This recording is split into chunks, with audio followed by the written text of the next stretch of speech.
commencer par remercier les membres du Conseil scientifique élargi pour m'avoir donné cette occasion de présenter mon projet de création de séminaire. Pour les personnes qui ne me connaissent pas, je vais commencer par me présenter. Je m'appelle Valérie Poès, je suis doctorante de biologie, actuellement postdoc. Et voilà. Mon expérience dans la recherche scientifique a commencé depuis mon stage de master, puis de doctorat, ensuite de postdoc à l'Institut Pasteur de Tunis, essentiellement en laboratoire de transmission, contrôle et immunobiologie des infections.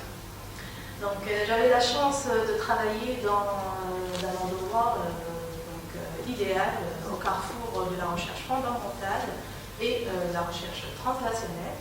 En effet, j'étais impliquée et je suis toujours dans des projets, essentiellement le développement d'une nouvelle composition vaccinale BCG, ou encore des projets dont l'objectif est l'identification de biomolécules issues d'organismes vivants comme candidats médicaments et actifs oncocytotiques.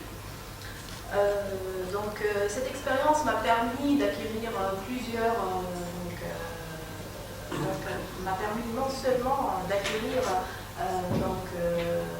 une expertise de haut niveau technologique, mais aussi à développer en moi la passion de faire progresser ces modèles pour des besoins spécifiques socio-économiques.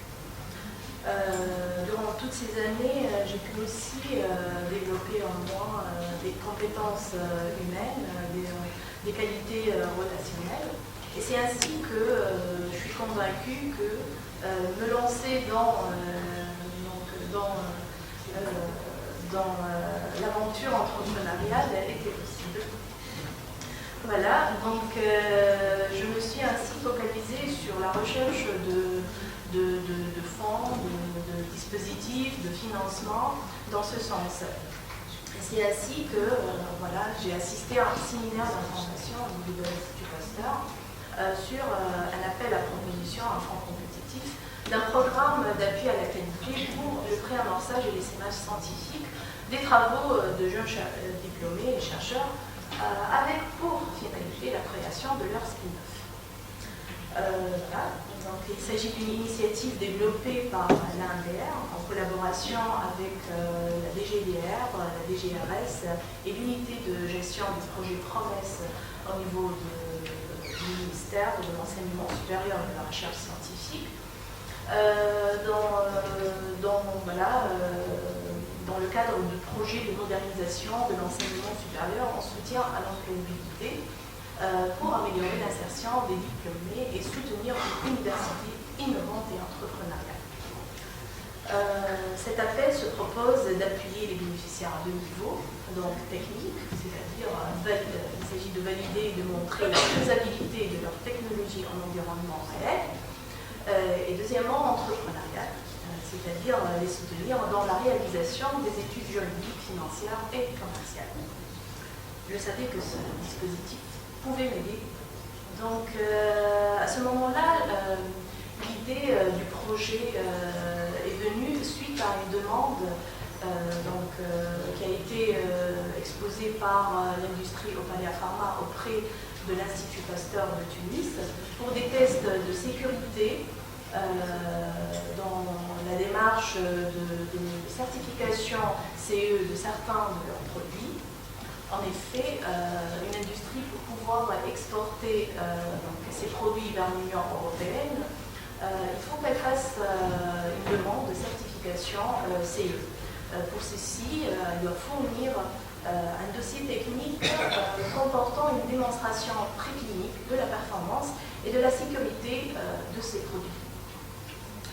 Voilà, donc en creusant un peu dans l'état de l'art, j'ai trouvé qu'en Tunisie, une panoplie de produits cosmétiques, de bien-être ou encore des compléments alimentaires et même certains dispositifs médicaux sont fabriqués dans des conditions inappropriées et non conformes aux normes internationales et n'ayant subi aucun contrôle de leur efficacité et sécurité.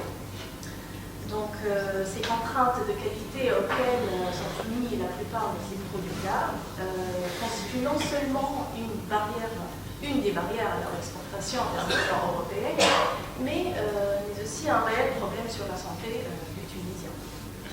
Voilà, donc l'idée du projet, c'est de créer ma propre structure de soutien, d'appui aux industries et laboratoires pharmaceutiques, cosmétiques et de biotechnologie, afin d'analyser selon les standards européens et internationaux la conformité de leurs produits avec les normes communément admises aujourd'hui en matière de sécurité et d'efficacité.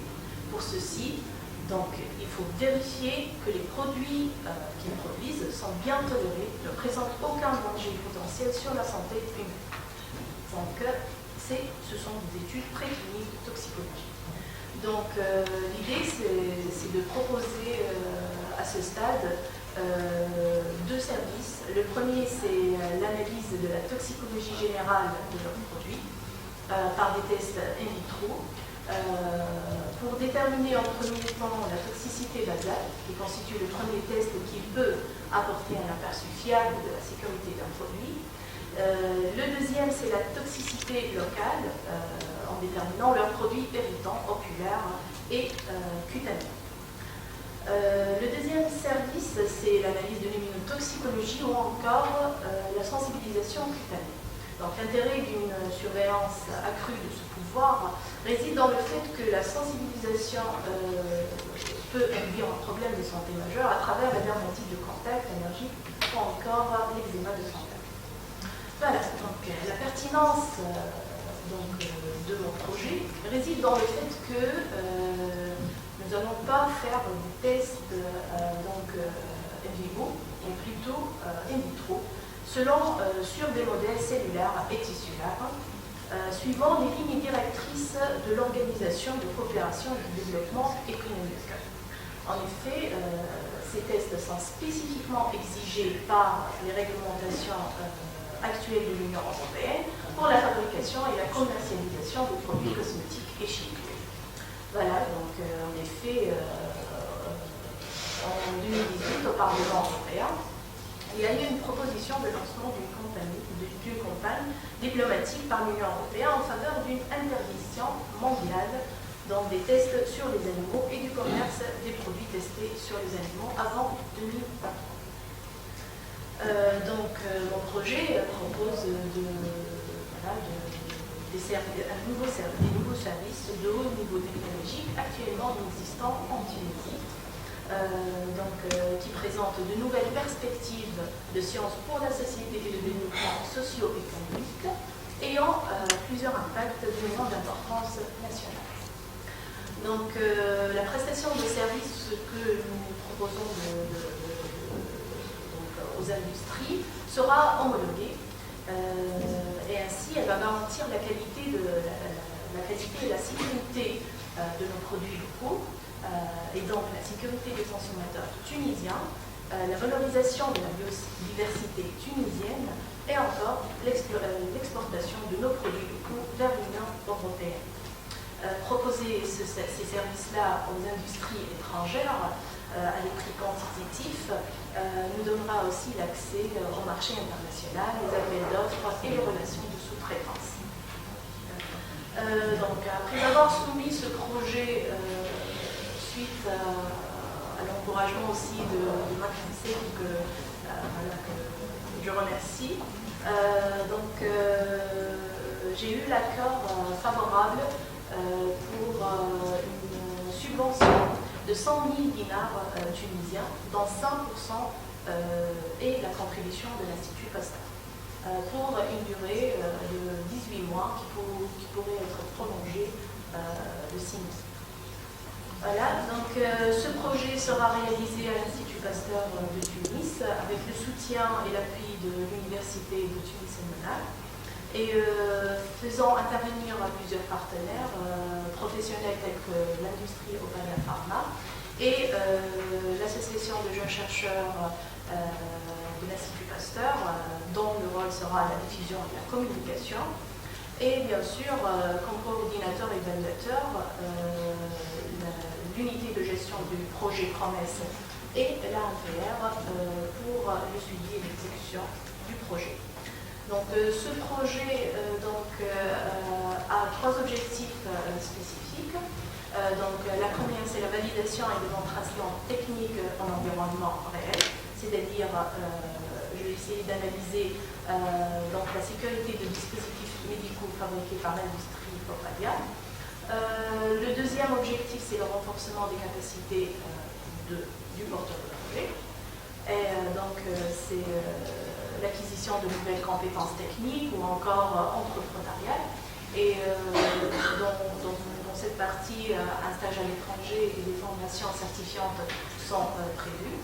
Et enfin, l'objectif final, c'est la création de la start-up spin-off suite à une étude de marché et le développement d'un business model. Voilà, donc je vous remercie.